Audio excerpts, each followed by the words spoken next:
Ezequiel capítulo 7. El Señor me dirigió la palabra: Hijo de hombre, así dice el Señor omnipotente al pueblo de Israel. Te llegó la hora. Ha llegado el fin para todo el país. Te ha llegado el fin. Descargaré mi ira sobre ti, te juzgaré según tu conducta y te pediré cuentas de todas tus acciones detestables. No voy a tratarte con piedad ni a tenerte compasión, sino que te haré pagar cara tu conducta y tus prácticas. Así sabrás que yo soy el Señor. Así dice el Señor omnipotente. Las desgracias se siguen unas a otras. Ya viene el hecatombe, tu fin es inminente. Te ha llegado la hora, habitante del país. Ya viene la hora y ya se acerca el día.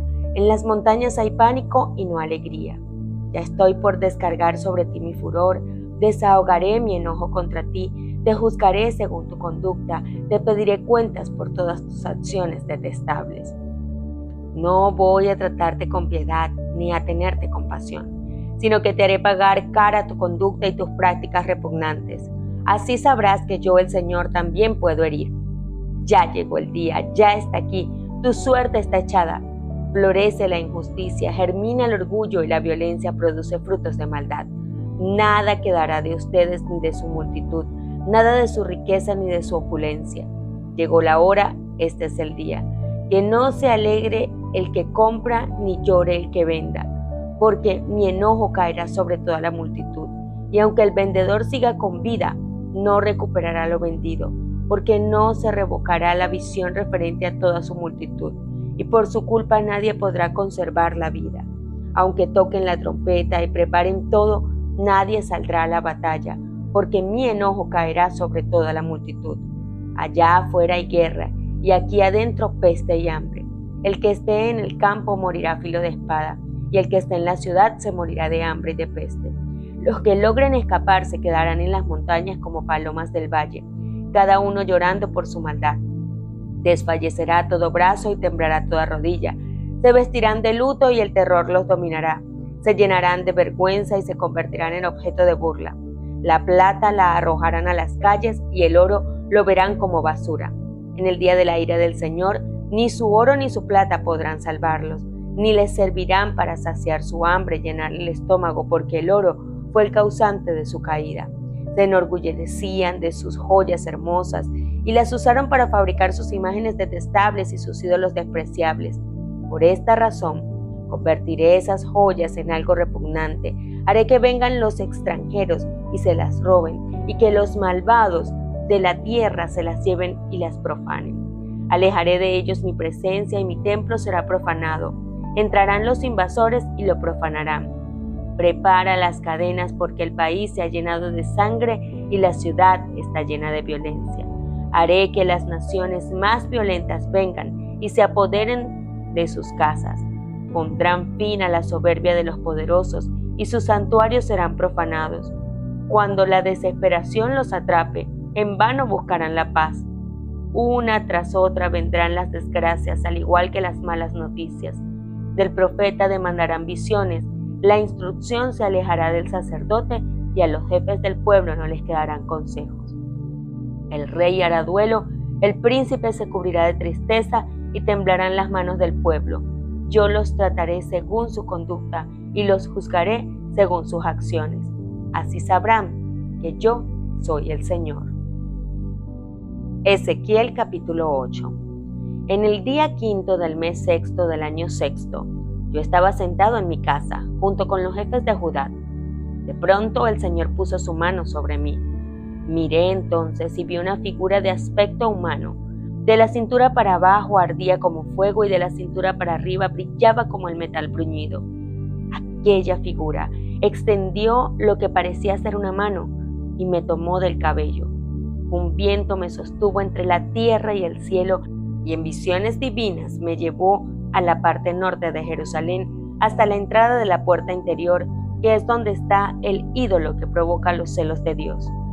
Allí estaba la gloria del Dios de Israel, como la visión que yo había visto en el campo. Y Dios me dijo: Hijo de hombre, levanta la vista hacia el norte. Yo miré en esa dirección, y en la entrada misma, al norte de la puerta del altar, vi el ídolo que provoca los celos de Dios.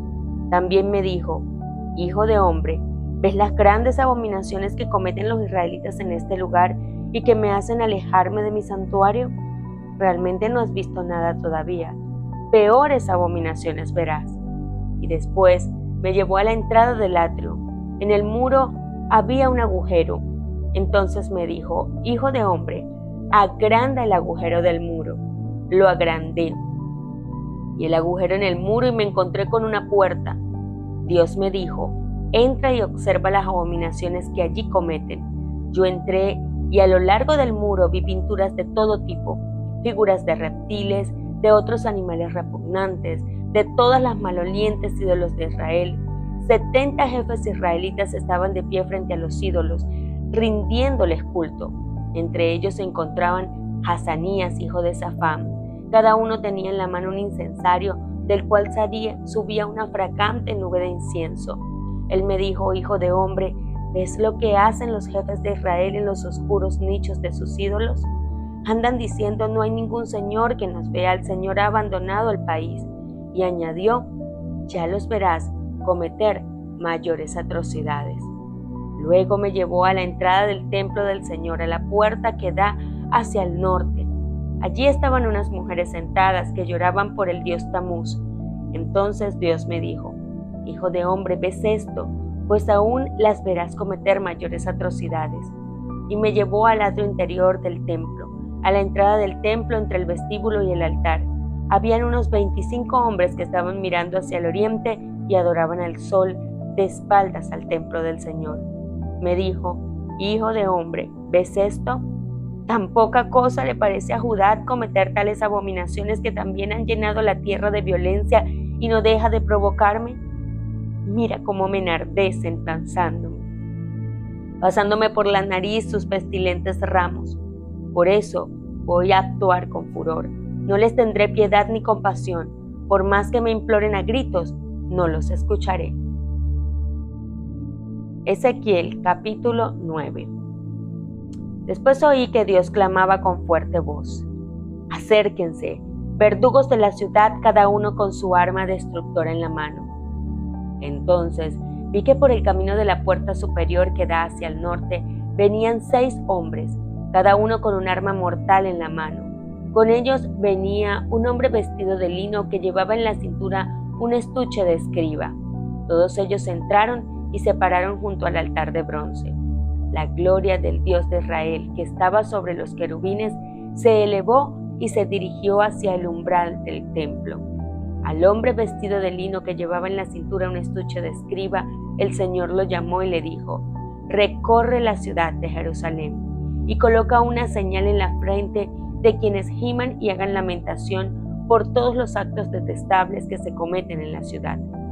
Pero oí que a los otros les dijo: síganlo, recorran la ciudad y maten sin piedad ni compasión. Maten a viejos y a jóvenes, a muchachas, niños y mujeres. Comiencen en el templo y no dejen a nadie con vida, pero no toquen a los que tengan la señal. Y aquellos hombres comenzaron por matar a los viejos que estaban frente al templo. Después les dijo: salgan y profanen el templo, llenen de cadáveres los atrios. Ellos salieron y comenzaron a matar gente en toda la ciudad, y mientras mataban, yo me quedé solo.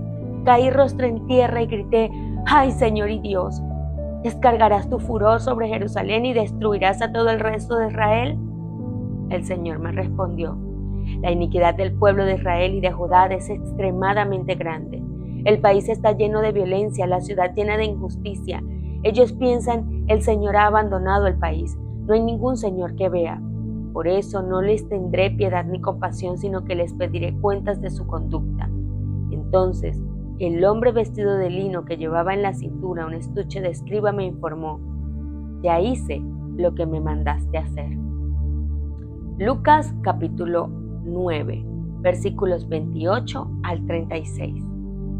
Unos 8 días después de decir esto, Jesús, acompañado de Pedro, Juan y Jacobo, subió a una montaña a orar. Mientras oraba, su rostro se transformó y su ropa se tornó blanca y radiante, y aparecieron 2 personajes, Moisés y Elías, que conversaban con Jesús. Tenían un aspecto glorioso y hablaban de la partida de Jesús, que él estaba por llevar a cabo en Jerusalén. Pedro y sus compañeros estaban rendidos de sueño, pero cuando se despabilaron, vieron su gloria y a los dos personajes que estaban con él. Mientras estos se apartaban de Jesús, Pedro, sin saber lo que estaba diciendo, propuso: «Maestro, qué bien que estemos aquí. Podemos levantar 3 albergues, uno para ti, otro para Moisés y otro para Elías». Estaba hablando todavía cuando aparecieron una nube que los envolvió, de modo que se asustaron. Entonces salió de la nube una voz que dijo: «Este es mi Hijo escogido, escúchenlo». Después de oírse la voz, Jesús quedó solo. Los discípulos guardaron esto en secreto y por algún tiempo a nadie contaron nada de lo que habían visto. La transfiguración. La noche se estaba acercando cuando Jesús llamó a su lado a 3 de sus discípulos, Pedro, Santiago y Juan, y los condujo a través de los campos y por una senda escarpada hasta una montaña solitaria. El Salvador y sus discípulos habían pasado el día viajando y enseñando, y la ascensión a la montaña aumentaba su cansancio. Cristo había aliviado a muchos dolientes de sus cargas mentales y corporales. Había hecho pasar impulsos de vida por sus cuerpos debilitados, pero también él estaba vestido de humanidad y juntamente con sus discípulos se sentía cansado por la ascensión. La luz del sol poniente se detenía en la cumbre y doraba con su gloria desvaneciente el sendero que recorrían. Pero pronto la luz desapareció, tanto de las colinas como de los valles, y el sol se hundió bajo el horizonte occidental. Y los viajeros solitarios quedaron envueltos en la oscuridad de la noche. La lobreguez de cuanto los rodeaba parecía estar en armonía con sus vidas pesarosas, en derredor de los cuales se congregaban y espesaban las nubes. Los discípulos no se atrevían a preguntarle a Cristo a dónde iban y con qué fin. Con frecuencia él había pasado noches enteras orando en las montañas. Aquel cuya mano había formado los montes y valles se encontraba en casa con la naturaleza y disfrutaba su quietud. Los discípulos siguieron a Cristo a donde los llevaba, aunque preguntándose por qué su maestro los conducía a esa penosa ascensión cuando ya estaban cansados y cuando él también necesitaba reposo. Finalmente, Cristo les dice que no han de ir más lejos. Apartándose un poco de ellos, el varón de dolores derrama sus súplicas con fuerte clamor y lágrimas. Implora fuerzas para soportar la prueba en favor de la humanidad. Él mismo debe establecer nueva comunión con la omnipotencia, porque únicamente así puede contemplar lo futuro, y vuelca los anhelos de su corazón en favor de sus discípulos para que en la hora del poder de las tinieblas no les falte la fe. El rocío cae abundantemente sobre su cuerpo postrado, pero él no le presta atención. Las espesas sombras de la noche le rodean, pero él no considera su lobreguez. Y así las horas pasan lentamente.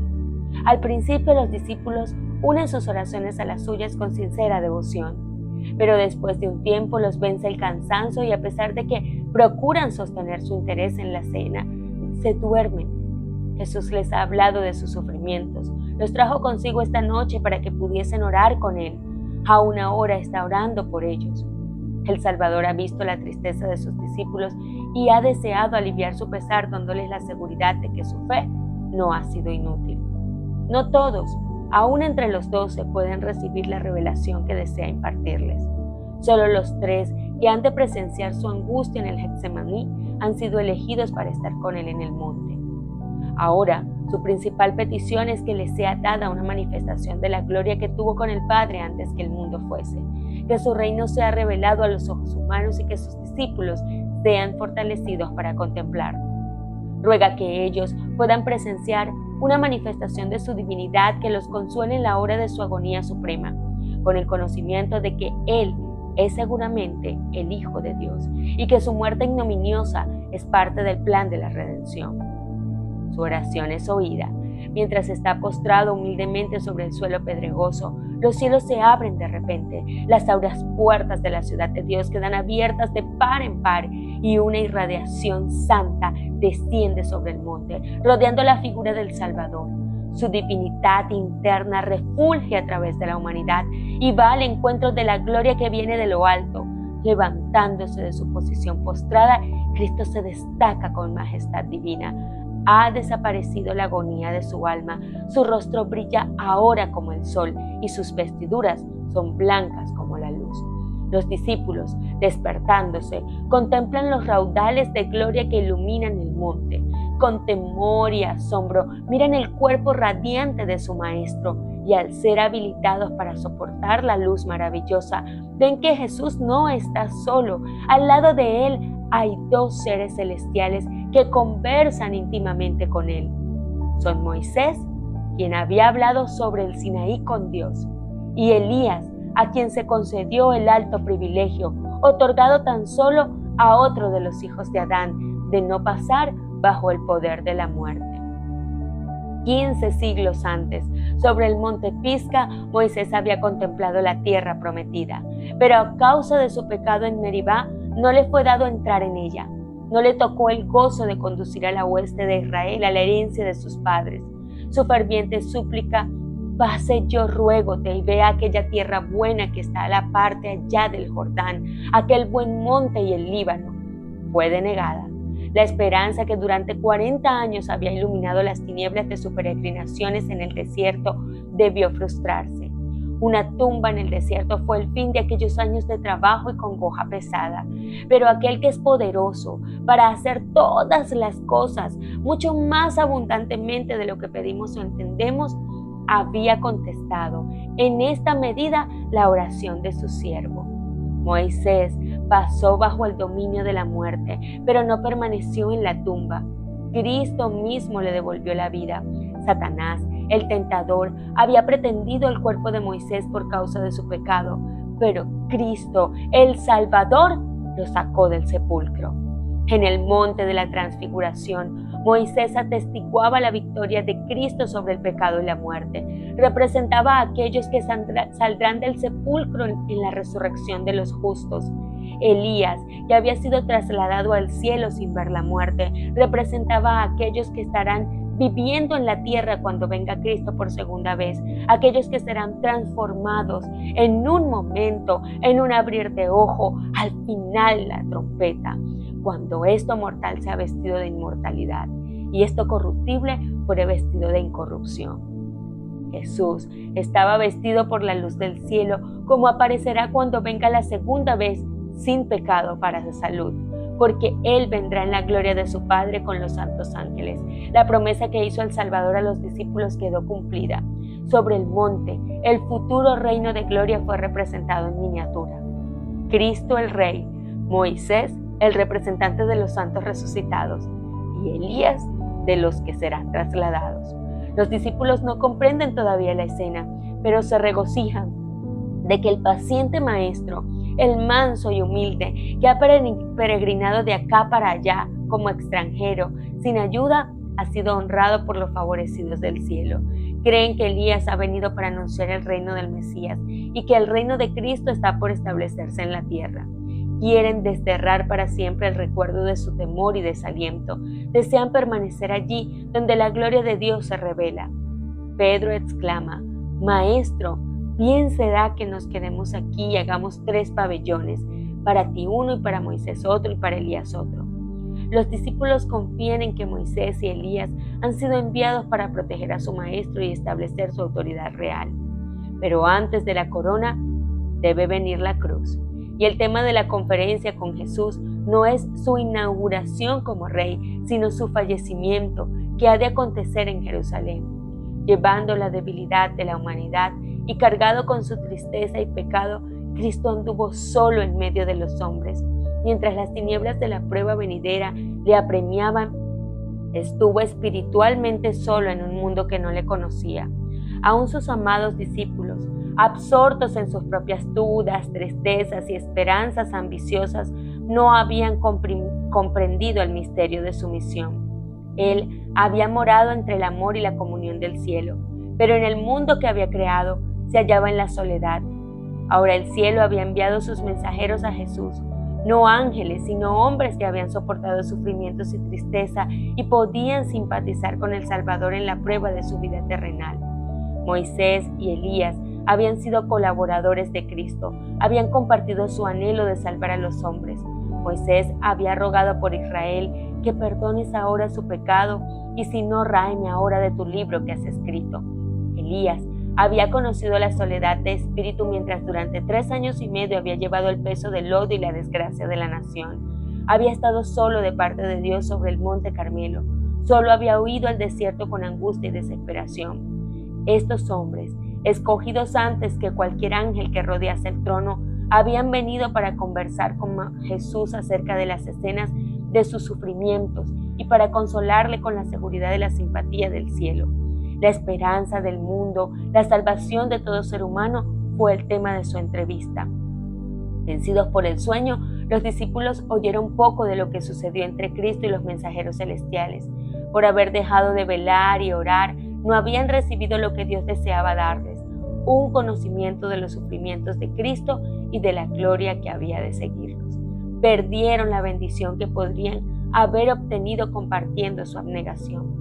Estos discípulos eran lentos para creer y apreciaban poco el tesoro con que el cielo trataba de enriquecerlos. Sin embargo, recibieron gran luz. Se les aseguró que todo el cielo conocía el pecado de la nación judía al rechazar a Cristo. Se les dio una percepción más clara de la obra del Redentor. Vieron con sus ojos y oyeron con sus oídos cosas que superaban la comprensión humana. Fueron testigos oculares de su majestad y comprendieron que Jesús era de veras el Mesías, de quien los patriarcas y profetas habían dado testimonio y que era reconocido como tal por el universo celestial. Mientras estaban aún mirando la escena sobre el monte, he aquí una nube de luz que los cubrió, y he aquí una voz de la nube que dijo: «Este es mi Hijo amado, en el cual tomo contentamiento, a él oíd». Mientras contemplaban la nube de gloria, más resplandeciente que la que iba delante de las tribus de Israel en el desierto, mientras oían la voz de Dios que hablaba en la pavorosa majestad que hizo temblar la montaña, los discípulos cayeron abrumados al suelo. Permanecieron postrados con los rostros ocultos hasta que Jesús se les acercó y tocándolos, disipó sus temores con su voz bien conocida: «Levantaos y no temáis». Aventurándose a alzar los ojos, vieron que la gloria celestial se había desvanecido y que Moisés y Elías habían desaparecido. Estaban sobre el monte solos con Jesús.